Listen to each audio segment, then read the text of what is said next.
Friends, आजकल का एक ट्रेंडिंग सवाल है कि लाल सिंह चड्ढा क्यों फ्लॉप हुई। फ्रेंड्स, जितना मैंने जाना है इस मूवी को इसकी स्टोरी की स्टडी से और ओवरऑल परफॉर्मेंस से भी, तो मुझे स्टोरी में कुछ एरर्स मिले हैं जिन्हें अगर ठीक कर लिया जाता तो मे बी स्टोरी के एंटरटेनमेंट के फ्लो में जो क्लॉटिंग प्रॉब्लम्स हैं वो ठीक हो जाती। इस पर बात शुरू करूं उससे पहले सबसे पहले मैं आपको ये क्लियर करना चाहूंगा कि स्टोरी की जो राइटर है मिस्टर अतुल जी, उन्होंने कोशिश बहुत अच्छी करी है।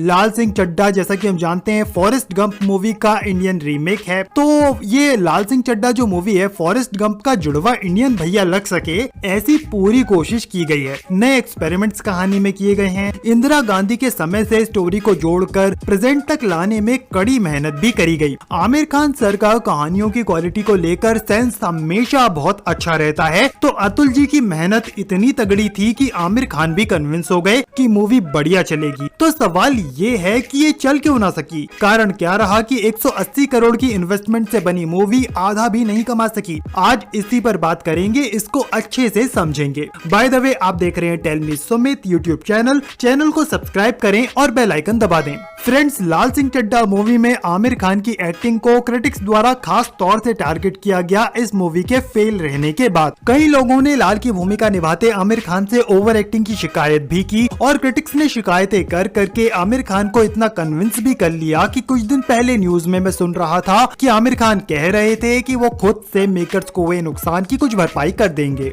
आमिर खान की एक्टिंग को इतना आड़े हाथ क्यों लिया गया, क्या आपने सोचा? ये बात तो सच है कि कुछ ओवर एक्टिंग हुई भी है आमिर खान से। लाल का जो कैरेक्टर था मूवी में, उसमें दिमागी रूप से हल्के से कमजोर इंसान वाली बात उभारने के चक्कर में उन्होंने कुछ ज्यादा ही कर दिया। लेकिन ये इतनी बड़ी बात भी नहीं थी कि पूरी मूवी को ही फ्लॉप कर दे। मुझे लगता है कि आमिर खान से उनकी एक्टिंग को लेकर शिकायतें एक्चुअली इसलिए हुई क्योंकि स्टोरी में एरर्स हैं, पर जो आसानी से समझ में नहीं आते। क्योंकि आमिर खान की हल्की फुल्की ओवर एक्टिंग तो आसानी से समझ में आ जाती है, तो दर्शकों को बेकार मूवी एक्सपीरियंस की भड़ास कहीं तो निकालनी थी ना। तो उन्होंने आमिर खान की एक्टिंग को ही आड़े हाथ ले लिया, जबकि ये कोई प्राइमरी एरर नहीं था। अगर मूवी की स्टोरी में कोई क्लॉट, कोई एरर नहीं होता तो फिल्म को सफल होने से इससे कोई फर्क नहीं आना था। सवाल ये है कि स्टोरी में प्राइमरी एरर है क्या? छोटी मोटी तो बहुत दिक्कतें नजर आई मूवी में, पर आपको भी ये फील हुआ होगा कि मेन दिक्कत मोहम्मद के किरदार से जुड़ी हुई है। मोहम्मद और लाल की एक दूसरे के साथ वाली भरोसेमंद जुगलबंदी और मोहम्मद के साथ आ जाने के बाद लाल की जिंदगी में सब अच्छा ही अच्छा होते चले जाना, ये जब दिखाया गया मूवी में तो इसने मूवी की स्टोरी को नकली सा बना दिया। मूवी देखते हुए आप फील करते हैं कि लगातार लाइफ में इतनी तरक्की इतनी आसानी से असली जिंदगी में किसी के साथ कभी नहीं होगी। इसीलिए जब आप ऐसा महसूस करते हैं कि मूवी नकली है और आपको ये नकलीपन बहुत कचोटता है, तो आप मूवी को अपनी जिंदगी से जोड़कर फील नहीं कर पाते। ये एक बहुत बड़ी कमी लगी मुझे। मूवी में ट्विस्ट्स की भी कमी थी। एक ही सबसे बड़ा ट्विस्ट भरा हिस्सा था जब लाल 4 साल लगातार भागता रहता है, कोई उसकी मंजिल नहीं होती, बिना किसी मंजिल के जब वो 4 साल तक यूं ही भागता है, तो ये काफी अलग मोमेंट था। ये काफी अलग हिस्सा लगता है मूवी का। पर मूवी का ये ट्विस्ट भरा हिस्सा भी कहानी में मोहम्मद वाले एरर को क्लियर नहीं कर पाता। लाल का एक दुश्मन सेना के सैनिक के प्रति ऐसा जो लगाव दिखाया गया है मूवी में, खास तौर से मोहम्मद की सच्चाई छुपाना, ये देश के साथ धोखे जैसा लगता है। और लाल ट्रेन में मोहम्मद की सच्चाई जब लोगों को बताता है तो लोगों के पॉजिटिव रिएक्शंस और भी अजीब लगते हैं। लाल के मोहम्मद की सच्चाई छुपाने के फैसले पर लोगों के ये रिएक्शंस सबसे अजीब लगे मुझे। चलो माना लाल के दिमाग में थोड़ी सी प्रॉब्लम है, वो थोड़ा सा खिसका सा हुआ है, पर बाकियों के दिमाग तो सही है ना। उन्हें तो ऑब्जेक्शन होना चाहिए था कि लाल ने क्यों मोहम्मद को छुपाया, या ऑब्जेक्शन के साथ साथ किसी को जाकर कानून को इत्तला करनी चाहिए थी। ऐसा भी कुछ नहीं था। सब एक साथ एक सुर में कह रहे थे कि लाल ने बहुत अच्छा किया, जबकि ऐसा कभी नहीं हो सकता। अगर लाल सच में ऐसा करता तो आधे आधों को ऑब्जेक्शन होता और बाकी आधों में से आधे ही लाल के फेवर में होते। कहना पड़ेगा कि मोहम्मद जो स्टोरी में लाल के साथी के रूप में दिखा, तो मोहम्मद को स्टोरी में इस तरह से सही करार देने की राइटर ने जितनी कोशिशें की, ये उतना ही अजीब लगता चला गया। यही प्राइमरी एरर है फ्रेंड्स। ये एरर इसलिए भी है फ्रेंड्स क्योंकि बजरंगी भाईजान में हमने देखा कि कितनी भयंकर स्थिति पैदा हो सकती है जब विदेशी मुल्क से कोई शख्स बिना बताए चुपके से दूसरे मुल्क में घुस जाता है। एक बात ये भी है कि मोहम्मद वाला ये एरर ढंग से इस्तेमाल हो जाता ना, तो लाल सिंह चड्ढा मूवी को जबरदस्त बूस्ट भी कर सकता था। मैं बताता हूँ किन बदलावों की जरूरत थी। एक्चुअली मैं आपको अपनी अपनी ही एक अलग कहानी के जैसे ये सुनाऊंगा। जैसे कि फॉरेस्ट गंप मूवी से लाल सिंह चड्ढा मूवी की प्रेरणा ली गई है, वैसे ही लाल सिंह चड्ढा से मैंने एक दूसरी मूवी की प्रेरणा ली है, यानी एक दूसरी कहानी की। इसका मैंने नाम रखा है शेरा पाल सिंह। तो इसको आप सुनेंगे तो आप ये समझ पाएंगे बेहतर तरीके से कि लाल सिंह चड्ढा में आखिर प्रॉब्लम क्या है। शुरू करने से पहले मैं आपको यहाँ पर एक बात क्लियर करना चाहूंगा कि लेखक यहाँ इस बात पर बिल्कुल सही था कि फॉरेस्ट गंप मूवी के रीमेक लाल सिंह चड्ढा की स्टोरी को इंडियन एनवायरनमेंट में सरवाइव करने के लिए एक खिसके हुए कैरेक्टर की जरूरत थी, यानी कि कहानी की जरूरत थी। एक खिसका हुआ कैरेक्टर कहानी में होना चाहिए था। लेकिन लेखक महोदय यहाँ पर गलती ये कर गए कि उन्होंने ये सोच लिया कि वो हल्के दिमाग का किरदार कहानी का मेन किरदार, मेन हीरो ही होना चाहिए। लाल को क्रेजी गाय दिखाने के बजाय लाल को अगर एक भावुक इंसान के जैसे दिखाते वो तो ज्यादा अच्छा लगता। फ्रेंड्स, यहाँ से शेरा पाल सिंह की कहानी शुरू होती है, आप बस कृपया इमेजिन करना। तो फ्रेंड्स, फॉरेस्ट गंप मूवी से प्रेरणा लेकर बनी है लाल सिंह चड्ढा, और लाल सिंह चड्ढा से प्रेरणा लेकर मैंने बनाई है एक कहानी इसके एरर्स को समझाने के लिए, शेरा पाल सिंह। तो उसकी कहानी में ये दिखाया जाता कि पाल नाम का एक सिख बच्चा होता है, पर वो कोई खिसका हुआ कैरेक्टर नहीं होता, वो बिल्कुल स्वस्थ दिमाग का बच्चा होता है। पर क्योंकि वो छोटी सी उम्र में ही अपनी उम्र के दूसरे बच्चों से ज्यादा फील कर सकता था, तो बचपन में उसके बहुत ही कम दोस्त रहे थे। कहना पड़ेगा कि दोस्त थे ही नहीं, जो एक दो दोस्त रहे उनमें रूपा ही थी। रूपा और पाल बचपन से जवानी तक साथ नहीं रहे थे, बल्कि रूपा और पाल बचपन में बस 1 साल साथ थे। बचपन में 1 साल साथ रहने के बाद वो दोनों ऐसे अलग होते हैं कि फिर जवानी में ही दोबारा मिल पाते हैं। आपको जैसा कि मैंने बताया था कि लाल सिंह चड्ढा की कहानी को हल्के दिमाग वाले एक कैरेक्टर की जरूरत थी, तो शेरा पाल सिंह की कहानी में वो कैरेक्टर होता मोहम्मद यूसुफ। यानी कि लाल सिंह चड्ढा की कहानी में जैसे एक मोहम्मद था, तो इस कहानी में भी एक मोहम्मद है। लेकिन इस नई कहानी में मोहम्मद एक 25-26 साल का लड़का होता, जो कभी अफगानिस्तान से भागकर पाकिस्तान आया था और इन दिनों पाकिस्तान में ही रह रहा था। उसकी कहानी शुरू से दिखाई जाती। शुरुआत ऐसे होती है कि तालिबान ने अफगानिस्तान पर जब कब्जा कर लिया था ना, तो मोहम्मद के जो पिता थे वो उन दिनों अफगानिस्तान में रहते थे, वो, उनकी पत्नी और मोहम्मद तब बहुत छोटा था। लेकिन तालिबान ने कब्जा कर लिया तो इन्होंने सोचा कि हमें अफगानिस्तान से भाग जाना चाहिए, क्योंकि यहाँ हालात अच्छे नहीं रहेंगे। इस यात्रा को करते हुए मोहम्मद के पिता मारे गए और मोहम्मद और उसकी माँ पाकिस्तान की भीड़ में कहीं गुम हो गए। मोहम्मद बचपन से ही दिमाग से कमजोर था, लेकिन उसमें एक खास बात थी कि एक बार जो चीज उसे याद हो जाए वो उसे याद रख लेता था। इसी एक विशेषता के दम पर उसकी जिंदगी की गाड़ी काफी आगे खिंचती चली गई। इसके बाद पाल ट्रेन में मुसाफिरों को अपने बचपन की कहानी सुनाता है कि बचपन में उसे कितना सरवाइव करना पड़ा। लाल सिंह की कहानी के जैसी ही है पाल सिंह की कहानी भी। इस नई स्टोरी में लाल की तरह ही पाल भी फौजी ही बनता है और आखिरकार वो फौजी की लड़ाई लड़ने एक मिशन पर जाता है। सरहद पर दुश्मन की नई बनी चौकियों का इन्हें पता चला होता है, वो इन्हें ध्वस्त करने जा रहे होते हैं। ये प्लान ऐसा होता है कि कई दुश्मन चौकियों को उड़ाया जाना था। पाल की टीम जैसी ही कई फौजी टीमें अलग अलग दुश्मन चौकियों को टारगेट कर रही थी, पर भारतीय सेना से इस प्लान में चूक ये हो गई थी कि इन सभी पाकिस्तानी सेना की चौकियों में से आतंकवादियों की भी एक चौकी थी, यानी आतंकवादियों का एक कैंप था, जिसे हिंदुस्तानी सेना भूल से नॉर्मल पाकिस्तानी सैनिक चौकी ही मान रही थी। कोई मुखबिर था भारत में आतंकवादियों का, जिसने आतंकवादियों को अलर्ट कर दिया था कि भारतीय सेना उन पर हमला करने आ रही है। तो क्योंकि वो आतंकवादी अलर्ट हो चुके थे, तो उन्होंने भी एक प्लान बना लिया था। वो आतंकवादी हिंदुस्तानी सेना के हमला करने से पहले ही उन पर हमला करने जा रहे थे। पहाड़ी रास्तों से वो निकल रहे थे और उन्हें गाइड कर रहा था मोहम्मद। उन्होंने मोहम्मद को ही अपना गाइड बना रखा था, क्योंकि उसे पहाड़ों की अच्छी समझ थी। क्योंकि मोहम्मद इन पहाड़ी इलाकों में ही पला बड़ा था, तो उसके दिमाग में ये सब पहाड़ी रास्ते याद हो गए थे। वैसे तो मोहम्मद कमजोर दिमाग का था, लेकिन जो याद हो जाए वो याद रख लेता था। तो आतंकवादी मोहम्मद के दिखाए रास्ते पर बढ़ रहे थे। अब क्योंकि मोहम्मद थोड़ा कम दिमाग का था, तो उसे नहीं पता था कि वो आतंकवादियों की मदद कर रहा है। उसे तो बस पहाड़ी रास्ते अच्छे से याद थे और उसे काम दिया गया था कि उसे इन लोगों को वो रास्ता दिखाना है तो वो दिखा रहा था। आतंकवादियों को उसने हमला करने आती एक हिंदुस्तानी सैनिक टीम के ठीक सामने पहुंचा दिया था और जो सैनिक टीम थी ये पाल की ही टीम थी। अब आतंकवादी पहले हमला कर देते हैं लेकिन फिर भी पाल की टीम किसी तरह से रिकवर कर जाती है और उनके बीच में और आतंकवादियों के बीच में वहां जबरदस्त लड़ाई छिड़ जाती है। इस लड़ाई में पाल का दोस्त बाला मारा जाता है, कई स्थानीय निवासी और फौजी जख्मी पड़े होते हैं जंगे मैदान में। और हैरानी की बात तो ये है कि मोहम्मद भी जंगे मैदान में घायल पड़ा होता है, ठीक है, लेकिन उसे कुछ भी समझ नहीं आ रहा होता कि ये हो क्या रहा है। वो कमजोर दिमाग का है ना। तो पाल तो फौजी है, वो ठीक होता है, वो देखता है कि बाला तो गया, तो वो जो बचे हुए लोग थे वो उन लोगों को उठा उठा के स्थानीय मिलिट्री कैंप तक पहुंचाने लगता है। और इसी दौरान उसे मोहम्मद भी मिलता है, तो वो उसे भी भारतीय स्थानीय निवासी ही समझ लेता है और वो उसे यही समझकर मिलिट्री हॉस्पिटल पहुंचाने लगता है। तो उसे वो मिलिट्री हॉस्पिटल जाने वाले ट्रक में लोड कर देता है। इस दौरान जब वो उसे लेकर जा रहा होता है तो मोहम्मद उसे कहता है कि मेरा बस्ता गिर गया। उसके पास एक बस्ता था जो गिर गया था, लेकिन पाल को वहाँ कोई बस्ता गिरा हुआ नजर नहीं आता।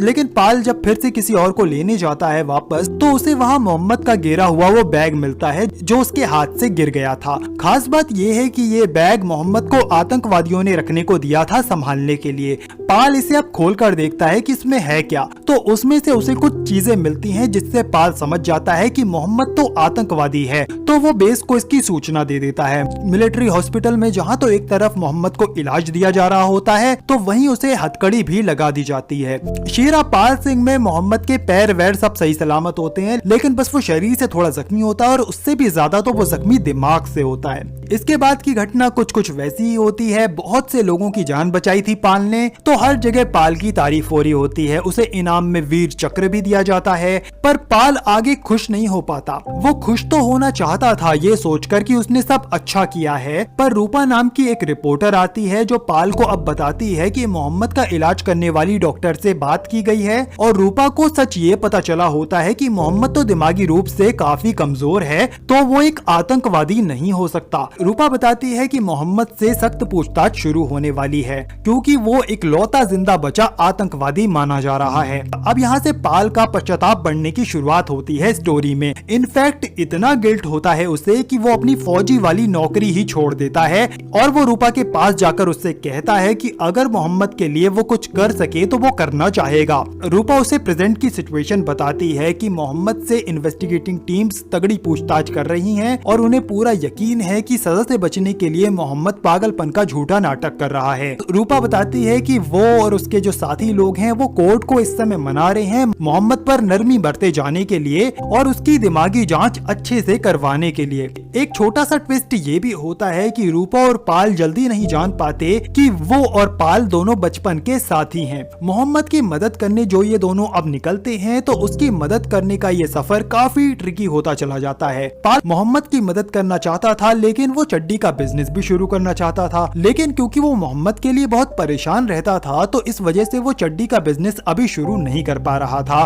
तो वो अभी अपने गाँव आकर खेती ही कर रहा था, खेती में ही पसीना बहा रहा था। खेती करते हुए पाल की दाढ़ी बढ़ चुकी थी, अब वो पक्का सरदार लगता था।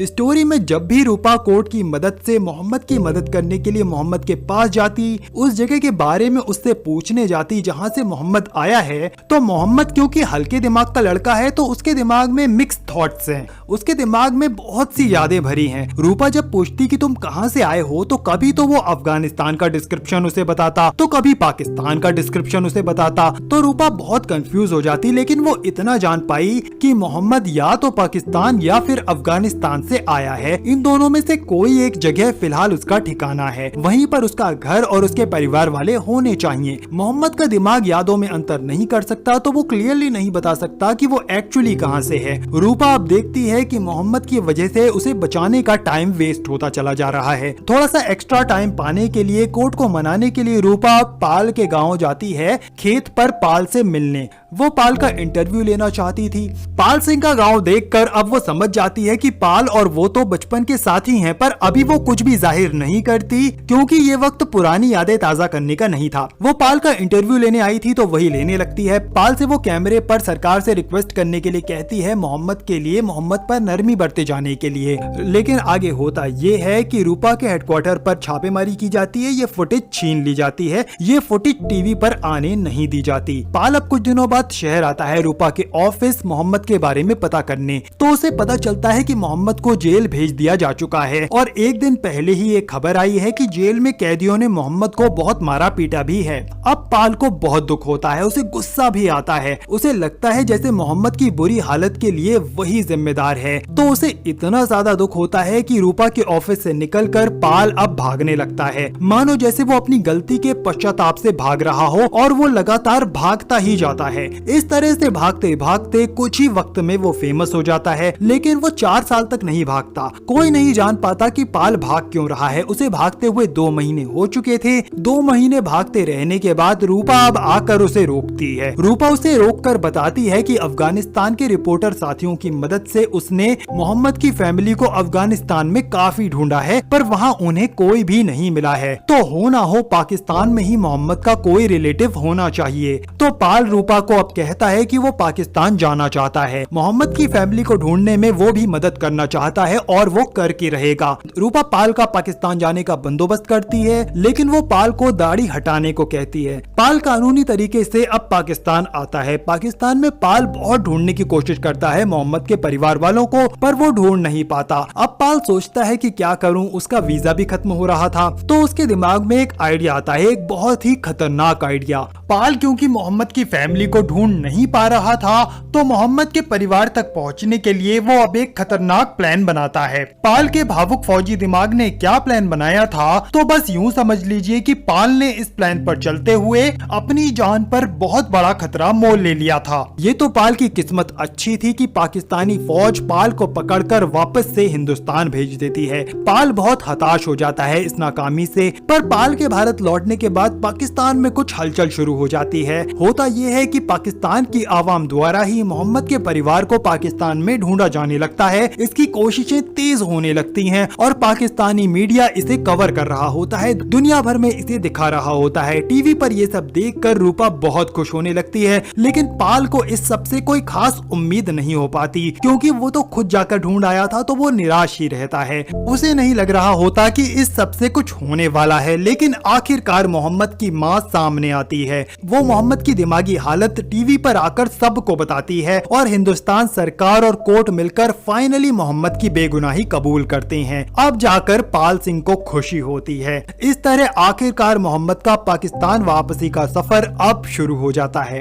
एंड में ट्रेन में पाल मुसाफिरों को बताता है कि आज वो शहर जा रहा है, क्योंकि उसकी बाला गारमेंट्स की फैक्ट्री का आज उद्घाटन है। अपने शहीद दोस्त बाला के नाम पर लाल बाला गारमेंट्स की अब शुरुआत करता है। इसका जो समारोह था उसके आयोजन में रूपा भी शामिल होने आई थी। रूपा पाल को अब खुलासा करती है कि पाल और वो बचपन के दोस्त हैं, तो इनके बीच प्यार की शुरुआत हो रही होती है। इसी प्यार भरे खुशनुमा माहौल में शेरा पाल सिंह की स्टोरी खत्म हो जाती है। लाल सिंह चड्ढा मूवी की स्टोरी से इंस्पायर्ड मेरी शेरा पाल सिंह की ये स्टोरी होपफुली आपको पसंद आई होगी। फ्रेंड्स, वैसे मैं इसे बनाना नहीं चाहता था। लाल सिंह चड्ढा मूवी के राइटर अतुल जी को बुरा लग सकता है, और अगर उन्हें बुरा लगता है तो मेरे लिए भी बुरा ही होगा, क्योंकि मेरा उनके राइट्स पर या फिर उनके मन पर चोट करने का कोई इरादा नहीं था, और मैं करता भी नहीं। अगर कोई और तरीका होता जिससे मैं लाल सिंह चड्ढा की एरर्स को एक्सप्लेन कर पाता, सीधे सीधे भी बता सकता था, लेकिन अगर सीधे सीधे आपको बताता तो आप समझ नहीं पाते, इसलिए स्टोरी के जैसे ही बताया।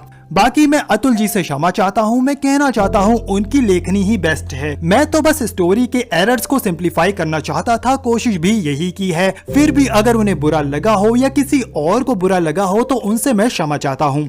लाल सिंह चड्ढा मूवी की स्टोरी से इंस्पायर्ड एक नई स्टोरी का सिमुलेशन इसलिए भी जरूरी था क्योंकि मुझे लगा कि फ्लॉप रीजंस नहीं समझ में आने से लाल सिंह चड्ढा के मेकर्स परेशान होते होंगे, क्योंकि जब तक आप स्टोरी के फेलियर का एक्चुअल रीजन पता नहीं कर पाते, मन में एक गांठ सी बंधी रहती है। तो आज का सिमुलेशन बस एक हिलता डुलता सा अंदाजा है कि लाल सिंह चड्ढा की स्टोरी अगर ऐसी होती, I mean, जैसी मेरी कैलकुलेशन है शेरा पाल सिंह की, तो अगर लाल सिंह चड्ढा ऐसी होती तो शायद वो फ्लॉप नहीं होती। वैसे मैं इस बारे में श्योर नहीं हूँ, लेकिन काफी हद तक मेरा अंदाजा है कि वो हिट हो सकती थी। बहरहाल वो काफी अच्छा कर सकती थी। एक बार फिर से कहूंगा कि किसी का दिल दुखाया हो मैंने तो क्षमा चाहता हूँ।